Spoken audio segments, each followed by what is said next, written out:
पांड्या कुठेही दंडी मारून राहिलास तरी हा सागर सैना तुझी खदून काढल्याशिवाय राहणार नाही. माझ्या सत्यपालाचा वध केलास आणि त्याचं राज्य जिंकलास. याचा मतलब असा नव्हे त्या राज्यातील स्त्रियावर अत्याचार करावी आणि त्याची स्त्रिया भ्रष्ट करावी. अरे तिला तू पळून गेलास ती या सागर सैन्याची सच्ची बहीण आहे आणि हे माहीत असून तू काय खंड कर्म केला आणि त्याच कर्म तुझ्या पापाला नाश ठरवून तुझे राग रागोली केली तर नावाचा सागर सैना नाही.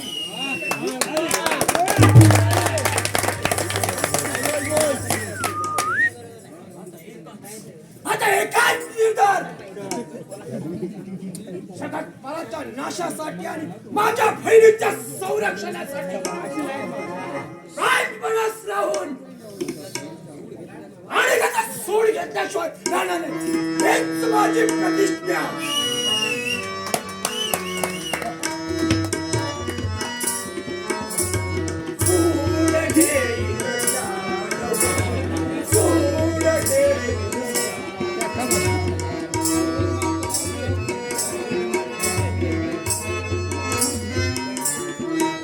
पेटी करा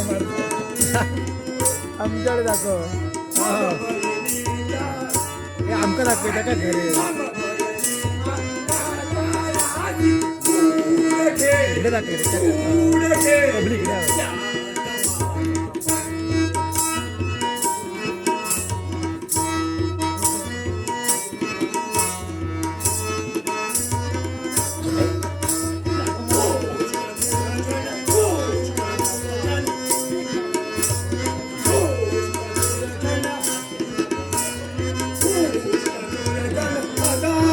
पब्लिक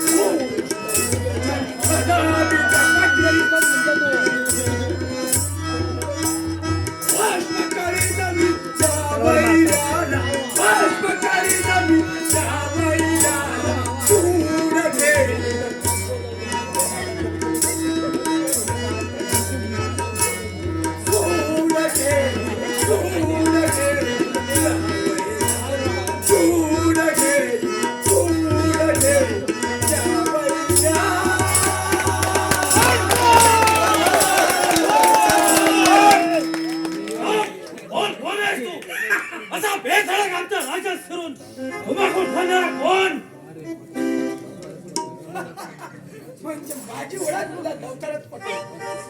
पण तू कोण आहे ते आधी सांग. नाही तर काय.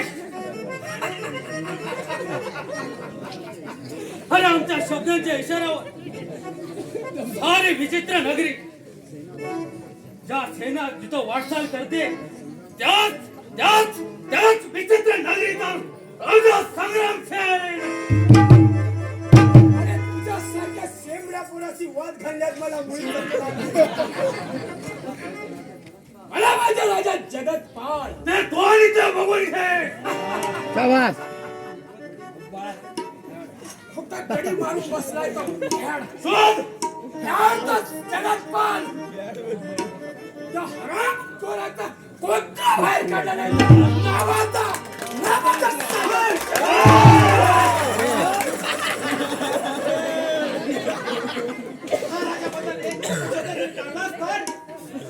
हत्तीच्या हात बघून आणि तुझी जीभ एका संशयाच्या हपकान तुझं मस्तक बघणार. जगतपाल म्हणजे प्रजेचा तारक आहे, मायेचा भोक्ता आहे आणि अशा प्रजा दक्ष राजाचे सेनापती आणि उपसेनापती मौजूद असताना कोणाची हिंमत चालेल बोलण्याची. म्हणजे तुम्ही दोघेही त्यांचे हुजरे आहेत पण अरे तुम्ही असाल सेर सेनापती आणि उपसेनापती. पण मी सुद्धा या सागर चंद्रपूर नगराचा सागर सेना हे या ठेवा आणि आपल्या जीवेला लगाम घाला.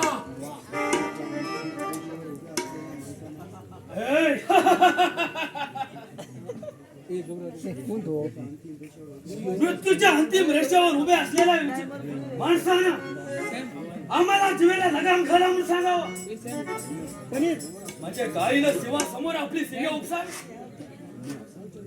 तुम्ही असाल चंद्रपूर राजाचे आणि कोण तुम्हाला माहित राजा सागर सेन. पण सध्या या दोन मराठे सिंहासमोर उभे आहात ज्याची जाणीव ठेवा आणि आपली तलवार नेटकरा नाही तर अरे तुमच्या राजाला कुणी अधिकार दिला आमच्या आई बहिणीचा अत्याचार करायचा? हा? अरे स्वतःच्या राजाचे एवढे गुण गातात, लाज नाही वाटत का तुम्हाला प्रजाजन म्हणायला?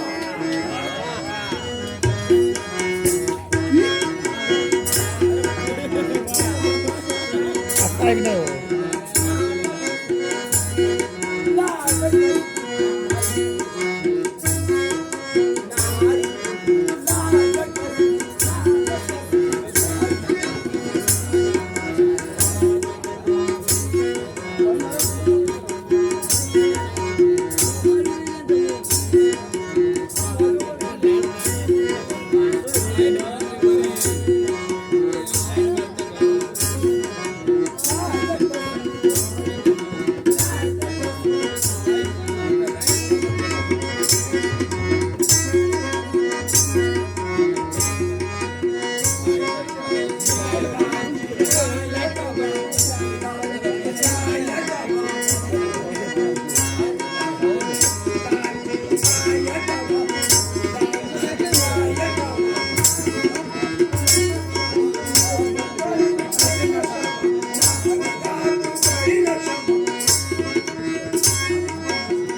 असं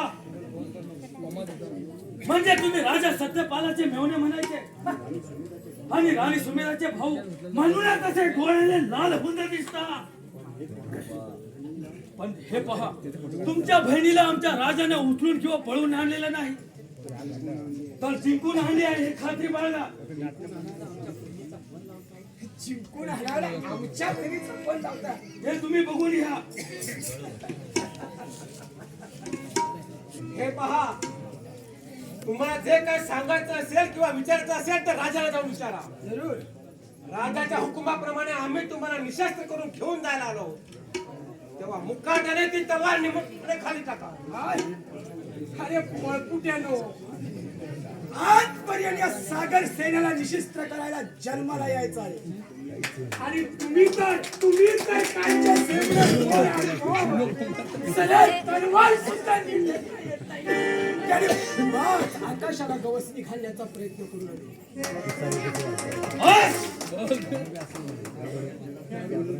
ओ पहा, राजा जगतपाल इकडेच येत आहे. काय आहे तो काळा सर्प?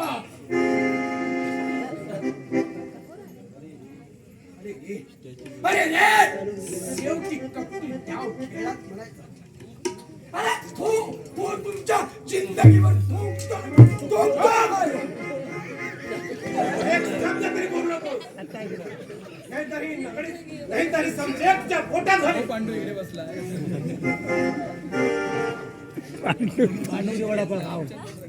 पांडू दुःखी सदासदी तुमच्या स्वाधीन होईल. तुम्ही काय मला खेळचा बच्चा समजलास की काय? अरे माझा मोठी बा कान करीन तर एका पडकुड वाटतं उडत आलं त्याच्या देख, हमारे मुल्क में आके हमको ही धमकी.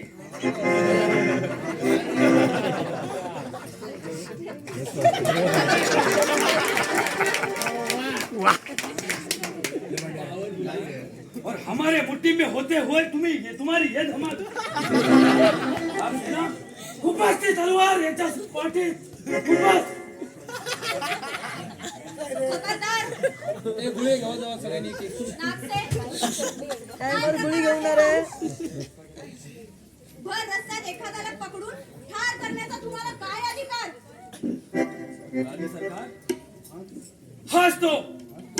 हाच तो नराधम आमच्या राज्यात येऊन धुमाकूळ करणारा मग महाराजांनी हुकूम काय दिला होता त्याला पकडण्याचा मग तुम्ही काय करताय माफ करा राणी सरकार, रागाच्या भरात आमच्या हातून गैरप्रकार होणार होता. कोण आहात तुम्ही आणि असं अचानक पूर्व सूचना न देता आमच्या राज्यात येऊन मनुष्य संहार करण्याचं काय कारण पूर्व सूचना न देता संवाद करण्याचं तू तुझ्या जाऊन बसला जाऊन स्वतःला स्वतःची राजा आणि दुसऱ्यांच्या आई बहिणीवर अत्याचार करतो. अत्याचार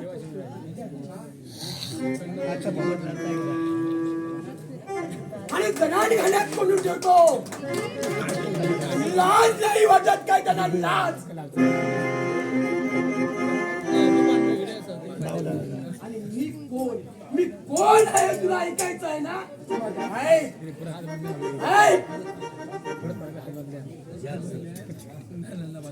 सत्यपाल राणीच्या सुमेधाचा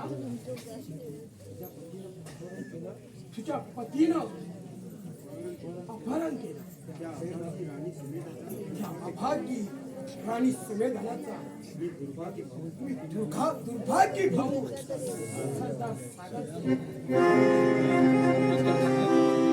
हे पाच सागर सेन हे पहा सागरसेन जरा धीर धरा तुमच्या बहिणीला माझ्या पतिराजांनी आणली आहे हे मला थोड्याच वेळापूर्वी कळालं परंतु ही राणी वृषाली आपल्याला वचन देते की जर का दुर्दैवाने तिच्या चारित्र्यावर माझ्या पतीकडून भाला घालण्याचा प्रयत्न झाला तर ही राणी वृषाली तिच्या मदतीला धावून जाईल आणि माझ्या पतीचा प्रतिकार केल्या वाचून राहणार नाही. उपसेनापती नागसेन महाराजांच्या हुकुमाप्रमाणे यांना नजर कैदेत ठेवा पण लक्षात ठेवा यांच्यावर कोणताही अत्याचार होता कामा नये. राणी सरकार, परंतु त्याला निशस्त्र केल्याशिवाय नेणं म्हणजे मृत्यूला आमंत्रण देण्यासारखं आहे. हे पहा सागरसेन मी आपल्या बहिणीला सन्मानपूर्वक परत पाठवण्यास तयार आहे नापेक्षा स्वतः प्राण त्याग करेन तेव्हा राज्य शिरस्त्याप्रमाणे आपण निशस्त्र व्हावे. ठीक आहे.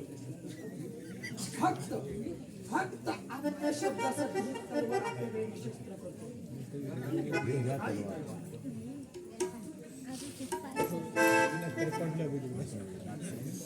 नागसेन चला घेऊन त्याला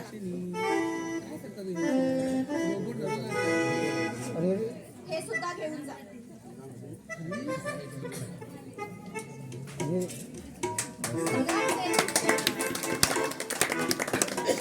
आपण थांबा मला तुमच्याशी काही बोलायचं आहे.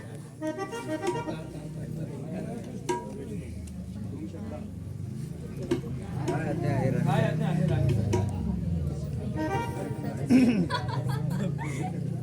राणी सरकार होय आहे मी राणी.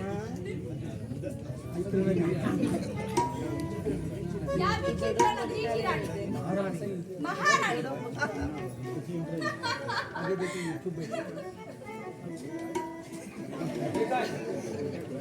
तुमच्या डोळ्यात असून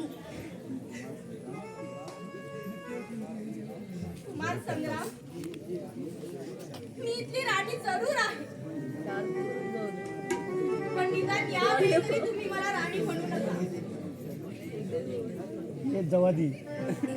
ते बघून सांगते मला असे आहे. कसा विसरलास तू ते संबंध? एकेकाळी चंद्रपूरच्या राज्यात आमच्या लग्नाचं वादळ निर्माण झालं होतं, तेही विसरलास? हे पहा, देवपूजेचं निमित्त करून खास आपल्या दर्शनासाठी आले होते. हे काय रामदेव, तुम्ही राणी सरकार, मी आपला सेवक आहे. असं म्हणून मला आणखी लाजवू नका. आठव तो प्रसंग. आठव पौर्णिमेची रात्र होती. चांदणं पसरलं होतं. आम्ही दोघंही त्या चांदण्यात गुंत होऊन बागडत होतो. देहभान विसरून तेवढ्यात आमचे बाबा आले आणि जणू काही वीजच कोसळली. शुभांगाने गेली ती रात्र आणि दुसऱ्याच दिवशी मी हे राज्य सोडून गेला. तेही मला न सांगता सवरला. मी खूप शोध घेतला तुमचा, पण तुमची नामोनिशाणीही मला सापडली नाही. माफ करा नकळत तुमचं नाव माझ्या तोंडून निघालं. बोल कुमार, फक्त आणखी एकदाच मला नावाने हाक मार. विशाली तुझ्यासाठी सर्वस्व पणाला लावायला तयार आहे. त्या जुन्या प्रीतीला उजाळा देऊ नको. तू या राजाची राणी आहे. कुणी पाहिलं तर काय अनर्थ टळेल याचा जरा विचार कर. आग लागो त्या राणीपदाला. त्यापेक्षा एक साधी सुधी दासी म्हणून राहिले असते तर निदान सुखी तरी राहिले असते. म्हणजे तू राणी असून दुःखी आहे म्हणायचं? हा प्रश्न निदान तू तरी विचारायला नको होतास. त्या दिवशी ऐकलीस ना आपल्या स्वारींची कर्मकहाणी? सदोदित नशेत धुंद आणि परत स्त्रियांवर डोळा. आता तूच सांग, तूच सांग कुमार, काय कमी आहे माझ्यात? आपला एक मित्र आहे, त्याला सुद्धा कधी मायेने जवळ केलं नाही. फक्त मदिरा आणि मदिराक्ष. मग मी आता काय करावं तुझ्यासाठी? हे पहा,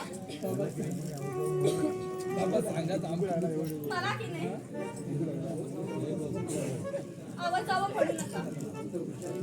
फक्त वृषाली म्हणा. बरं बरं नाही परंतु आमची ताटातूट व्हायला कारण तुझे बाबाच ना. मी एक साधा सरदार होतो आणि तू राजाची राजकन्या. आणि कसं जमलं असतं आमचं. म्हणून मी स्वतः हातपाय झालो या राजातून. हो, आणि 15 वर्षानंतर आयुष्याच्या शेवटच्या वळणावर भेटलास माझ्या राजा.